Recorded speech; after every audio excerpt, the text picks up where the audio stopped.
If you had the chance to request somebody's death, would you take it? A peculiar website lurks in the darkest recesses of the internet. It allows you to request the death of somebody you hate. Somebody you want removed from the surface of the planet. The interesting part? Victims of this website apparently receive a photograph of their own corpse mere hours before their demise. How is such a thing even possible? My name is Noriko, but online, people only know me as Corpse Girl. Perhaps I'm the mastermind behind this cursed website. Or maybe I'm just an innocent girl. Tokyo has been covered in a blanket of darkness as countless deaths shake the city. And I intend to lure even more unfortunate souls into the depths of hell. I know you better than anyone. I know everything about you. You're so self-important. Both you and Corpse Girl. So, we gotta protect you from Corpse Girl, right? I don't know where you get your courage. Perhaps I could stand to learn a thing or two from you. I'll find her! I'll find her! I'll kill her! I'll kill her! Will you join me in cleansing the city of filth? I hope so.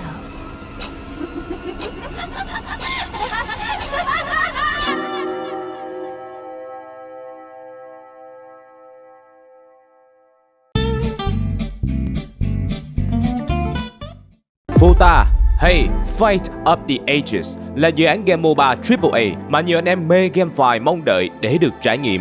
Khởi đầu là một dự án NFT, nhưng Fota tập trung toàn bộ nhân lực vào việc phát triển game. Bởi mục tiêu cuối cùng của Fota là trở thành một tựa game MOBA hấp dẫn thu hút người chơi trong nhiều năm tới.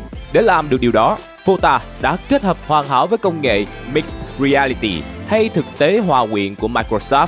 Công nghệ tiên tiến này giúp game thủ có thể tương tác với đồng đội trong thời gian thực, giúp quá trình game play to earn trở nên thú vị hơn. Được biết, Fota chuẩn bị bước vào giai đoạn IDO vào ngày 16 tháng 6 năm 2022. Thông tin về IDO hãy theo dõi thêm tại trang chủ fota.io để biết thêm chi tiết.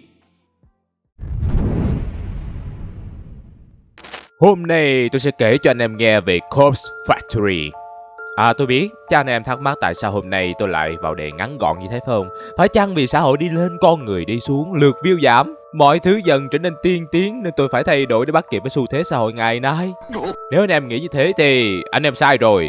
Đơn giản vì tôi lười á. Thêm một lý do nữa, vì đây là một con game hội tụ những thứ đen tối và bậy bạ mà bạn có thể tìm thấy trên trang web được nhiều anh em truy cập nhất vào những lúc cô đơn mỗi tối.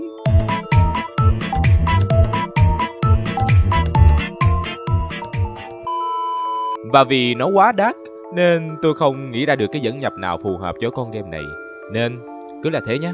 Ok, Corpse Factory on the go! Death Note ngược phiên bản Internet. Hello các bồ, đây là Amy Casino, nhân vật chính của phần mở đầu. Amy hiện đang làm trong ngành dịch vụ, nói trắng ra là bán quần áo. Mà anh em biết rồi đó, khi đi làm thì sẽ có 3 thứ hãm hại anh em có thể gặp. Một là khách, hai là sếp và ba là đồng nghiệp. Amy thì vướng vào cái thứ ba. Còn đây là Kurosawa, đồng nghiệp tốt bụng họ hãm của Amy. Mà nói thẳng ra cô nàng này không ưa Amy. Mà lý do tại sao không ưa thì tôi đâu biết đâu. Kurosawa ghét Amy tới nỗi đã hùa với những đồng nghiệp khác vu cho Amy tội ăn cắp tiền của khách. Và kết quả là Amy bị quản lý đuổi việc, chính thức gia nhập vào học viện hàng không, tức là ăn hàng dở không á. Cay cú vì bị vu oan vô cớ, Amy giận dữ lao ra khỏi cửa hàng và va vào Aoi Sato. Anh em hãy nhớ kỹ cái em gái này nha, vì chúng ta còn gặp cô ấy dài dài đó. Aoi Sato là bạn hồi trung học của Amy. Sau khi nghe Amy kể lại mọi chuyện, Aoi đã chỉ bạn mình trả thù bằng cách sử dụng trang web của Corpse Girl. Theo lời của Aoi thì chỉ cần truy cập vào trang web đó, điền thông tin, số điện thoại và gửi ảnh của người mà mình muốn trả thù, thì mấy ngày sau đối phương sẽ nhận được bức ảnh dự báo về cái chết của mình, rồi lên bàn thờ ngắm gạt khỏa thân với tư thế y hệt như bức ảnh. Anh em nghe có tin không chứ tôi là tôi thấy vô lý cùng cực luôn rồi đó. Và Amy cũng nghĩ thế, nhưng cô quyết định thử, vì lỡ không hiệu quả thì cũng chả mất cái mẹo gì. Và Amy điền tên của Kurosawa vào trang web đó, Nhưng tại sao nó lại như thế này? Amy đâu có tự luyến đến mức gửi nhầm hình tự sướng. Sao mấy con hàng tại Corpse Girls lại trả tấm ảnh thờ có hình cô ta? Trong ảnh, Amy chết do rơi từ trên cao xuống, đầu đập vào thành bồn hoa. Bên dưới là phần description mô tả đại khái như tính nữ Amy, sinh năm Giáp Tuất, tóc vàng mắt xanh, chết trong vòng 1 tiếng nữa. Thế là kẻ đi hại người khác trở thành người bị hại. Và rất nhanh sau đó, Corpse Girl Bookshopy gửi cho Amy một cái bao đựng xác để tí nữa có nghẽo thì có cái mà dùng. Nhưng như trút nhân thường hát, thật bất ngờ, trong cái bao xác là xác của Amy. Ủa? Gì vậy? Tôi biết lúc này hẳn anh em cũng hoang mang lắm. Amy cũng thế và tôi cũng thế. Amy nghĩ rằng cái xác đó là cô và cô cũng là cô. Bây giờ cái xác đó có thể sống hoặc đã chết và cô thì vẫn còn sống. Cả cô và cái xác đó chỉ có một người được sống hoặc là cả hai cùng chết. Nghe hại não không khác gì triết học Mác Lê đúng không? Thôi thì tóm gọn là như thế này. Vì quá đau não nên trong cơn quẫn trí, Amy đã nhảy từ lầu 4 xuống đất. Tư thế chết của cô hệt như bức ảnh nhận được. Phần mở đầu cũng khép lại ở đây. Ai là người đứng sau trang web Corpse Girl? Trong chương tiếp theo, ta sẽ làm quen với một nhân vật mới là Noriko Kurosawa. Đây mới là nhân vật chính của trò chơi nha. Và câu chuyện trong này xảy ra 3 tuần trước khi Amy lên thiên đàng của Huawei. Kể từ lần đầu tiên mà nhìn thấy Noriko, tôi cảm thấy nhân vật này rất giống Yumeko trong Kakegurui. Không phải ở ngoại hình đâu, mà là về độ điên loạn. Và linh cảm của tôi đã đúng. Nếu Yumeko thấy hưng phấn khi đắm chìm trong những trò đỏ đen, thì Noriko lại thấy lứng khi nhìn thấy người khác chết. Tuy nhiên lúc này bản chất côn đồ bạo lực của Noriko chưa được bộc lộ ra ngoài, nên tôi sẽ tạm gác chuyện này qua một bên. Cậu trai kia là ai? Cậu ta là Shinya Fujikawa, là tay đồng nghiệp luôn cố làm thân với Noriko. Nhìn bề ngoài cậu ta có vẻ là một good boy, nhưng thật ra cậu ta là boy, nhưng lại không good. Vì sao? Vì Shinya bị ám ảnh bởi những vụ án mạng. Thì cha của Shinya làm thám tử nên cái này có thể giải thích cho cái hobby quái đản đó. Nhưng trên trang cá nhân Toàn up ảnh hiện trường vụ án đẫm máu thì hơi lạ nghe. Sao chưa bị ai khóa mõm vì đăng bài vi phạm tiêu chuẩn cộng đồng như tôi hôm qua nhỉ? Bỏ qua sở thích, hãy nhìn gương mặt của cậu Shinya này đi. Có giống good boy hay ít nhất là người bình thường không? Làm éo giống. Nhưng đây lại là người có thể xem là bình thường nhất trong nguyên cái game này đó. Có lẽ thấy tâm lý của Shinya không bình thường nên Noriko cũng từ chối qua lại với cậu ta. Mối quan hệ của cả hai chỉ ở mức xã giao, đương nhiên là không có ích. Tuy nhiên, không phải ai cũng có cái đầu lạnh như Noriko. Và đây là một ví dụ điển hình. Em gái phanh ngực khâm diêu ở nơi làm việc này là Tomoe Watanabe, một bitch girl điển hình không thèm che giấu. Cô ta crush Shinya, mà Shinya muốn làm thân với Noriko nên Tomoe ghim luôn Noriko. Noriko lại không ăn chay nên ai khịa chị thì chị khịa lại, chứ ngại gì vết bẩn. Sau khi xong công việc văn phòng nhàm chán như gõ văn bản cà khịa với đồng nghiệp, Noriko trở về nhà và bắt đầu sống thật với bản chất. Anh em vẫn còn nhớ trang web Corpse Girl mà tôi đã đề cập chứ?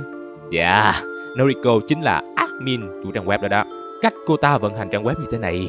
Đầu tiên, Noriko nhận yêu cầu từ những ID nặc danh. Sau đó cô ta sẽ suy nghĩ xem nên cho nạn nhân chết kiểu gì, rồi photoshop bức ảnh về cái chết của họ. Ảnh xác chết thì dark web đầy đó, nên cô ta làm rất chóng vánh. Và cuối cùng là gửi ảnh cho khổ chủ. Và đương nhiên, đây là game nên những việc Noriko làm dù hết sức ấu trĩ và để lại cả triệu dấu vết thì các anh cảnh sát cùi bắp ở Nhật Bản vẫn chưa thể sờ gáy cô ta. Đúng kiểu Conan, cảnh sát vô dụng và lờ. Vậy, lý do Noriko làm những việc này là gì? Là để thỏa mãn sở thích bệnh hoạn của bản thân. Nhưng có một vấn đề mà tôi phải làm rõ. Noriko chỉ dừng lại việc gửi ảnh Photoshop cho nạn nhân chứ không giết họ. Nhưng bằng một cách magic nào đó, nhiều nạn nhân sẽ lên bảng đếm số trong tư thế y chang tấm hình họ nhận được. Noriko gọi bí ẩn đó là sức mạnh của Corpse Girls. Noriko cảm thấy tội lỗi về những cái chết kia không? Ban đầu thì có, nhưng dần dà nhỏ này thay đổi khi cảm thấy khoái chí vì được nắm giữ trong tay sinh mệnh của kẻ khác. Cảm giác này nó phê như chơi thuốc nên Noriko ngày càng lậm vào công việc trên Corpse Girl và trang web cũng càng nổi tiếng hơn về các tin đồn ly kỳ trong thế giới mạng. Ngáo quyền lực dẫn tới sự tha hóa. Không lâu sau, có 3 chuyện quan trọng xảy ra. Còn bitch Tomoe bằng cách nào đó đã chài được Shinya chiều hẹn hò với mình. Tiếp theo là Aoi Sato, bạn của Emi Casino ở chương đầu, cũng là bạn của Noriko, chuẩn bị nghỉ việc ở công ty cũ, chuyển đến làm chung với Noriko cho vui. Cuối cùng là sự xuất hiện của Kojiro. Kojiro gặp Noriko ở thư viện và nói chuyện thật vui. Dĩ nhiên đây là cái game không bình thường nên Kojiro cũng không thể nào bình thường được. Anh ta làm việc ở nhà xác, thích tiếp xúc với xác chết hơn là con người còn sống. Quan trọng hơn, anh ta là fan cuồng Corpse Girl. Cả hai nói chuyện giao lưu rất hợp nên muốn chuyển sang giao hợp bậy bạ là add friend để sau này bàn chuyện thầm kín hơn. Chúng ta tạm gác chuyện này sang một bên để tiếp tục diễn biến còn thú vị hơn. Ai đó gửi tin nhắn trên trang Corpse Girl với mong muốn trả thù Noriko, nhưng người đó lại không biết Noriko là admin trang web. Noriko thì nghĩ đó là Tomoe nên chơi khăm bằng cách tự photoshop bức ảnh về cái chết của mình rồi đặt lên bàn làm việc của cô đồng nghiệp có tâm hồn to hơn não. Tuy nhiên nhìn thái độ của Tomoe thì có vẻ Noriko đã bé cái nhầm. Ngược lại, Tomoe sau khi thấy bức ảnh thề sẽ tìm ra người làm trò này và bảo vệ Noriko khỏi Corpse Girl. Chà, có vẻ như chúng ta đã có cái nhìn sai về Tomoe rồi nhờ. Ý tôi là cô nàng này có thể ngực to hơn não và ăn bận méo khác gì mấy con bitch, nhưng thiệt tình đó là style của cô ta.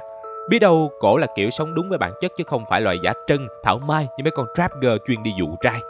Noriko nhận ra điều đó và cũng vì vậy mà hiềm khích giữa Tomoe và Noriko được gỡ bỏ. Vậy ai là người muốn Noriko phải chết? Đây là điều chúng ta muốn biết và Noriko cũng muốn biết. Nhưng càng điều tra, Noriko càng lún sâu vào cơn điên loạn giữa hai thân phận admin Corpse Girl và cô gái văn phòng thiện lành. Từ cơn khoái cảm khi được điều khiển sự sống chết của con người, bây giờ Noriko lại đổi ý muốn thanh tẩy cái thế giới mà cô ta cho là quá bẩn thỉu này. Koichiro và Tomoe sau đó phát hiện ra thân phận của Noriko. Thay vì báo ông Can, hai con hàng này quyết định nhập bọn cùng. Đơn giản vì nó vui. Nhờ Koichiro, cả nhóm có thể xâm nhập vào nhà xác, sử dụng thi thể của những con người tội nghiệp để dàn dựng theo ý họ muốn. Noriko sẽ chụp lại và photoshop bức ảnh đó gửi cho nạn nhân.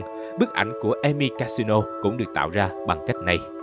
Anh em còn nhớ phần mở đầu của cảnh Emi nhận được cái xác giống hệt của ấy hay không? Thực ra nhóm của Noriko đã trang điểm xác một phụ nữ cho giống với Emi và gửi nó đến cho cô ta. Họ không trực tiếp giết Emi, nhưng họ tạo ra nỗi sợ và chính điều đó đã đưa Emi vào chỗ chết. Anh em còn nhớ cô gái Kurosawa, đồng nghiệp họ hãm của Emi chứ? Tên đầy đủ của cô ta là Yuriko Kurosawa, chị gái của Noriko. Cô ta cũng bị Noriko giết ngay sau đó, bằng cách làm nạn nhân sợ hãi rồi tự tìm đến cái chết. Giải thích thế nào nhỉ? Kiểu như chỉ cần tao chết trước thì không ai có thể giết được tao ấy. Dù cái logic này nó hơi quằn xíu, nhưng mà nếu nói sai thì cũng chẳng sai chỗ nào. Nhóm của Noriko càng lúc càng lún sâu vào khoái cảm trở thành chúa cứu thế khi giết người. Tất nhiên, quả táo nhãn lòng đến rất nhanh và cả nhóm phải gánh chịu hậu quả vì hành vi của mình. Như bao người bạn thân khác, nhưng là thân ai nấy lo. Noriko chơi với Aoi hết mình, Aoi chơi lại Noriko hết hồn. Cô ta cấu kết với gã bạn trai Junpei Matsumoto để giả danh Corpse Girl, dàn dựng nhiều vụ giết người khác nhau. Cuối cùng, mục tiêu của Aoi là nhóm Noriko lần lượt từng người bị hạ sát. Koichiro thì chết cháy trong nhà xác khi đang tự cắt cổ tay. Chơi gì mà ngu vậy anh trai? Tomoe chưa bị giết nhưng cũng sợ hãi cắt đứt liên lạc với Noriko.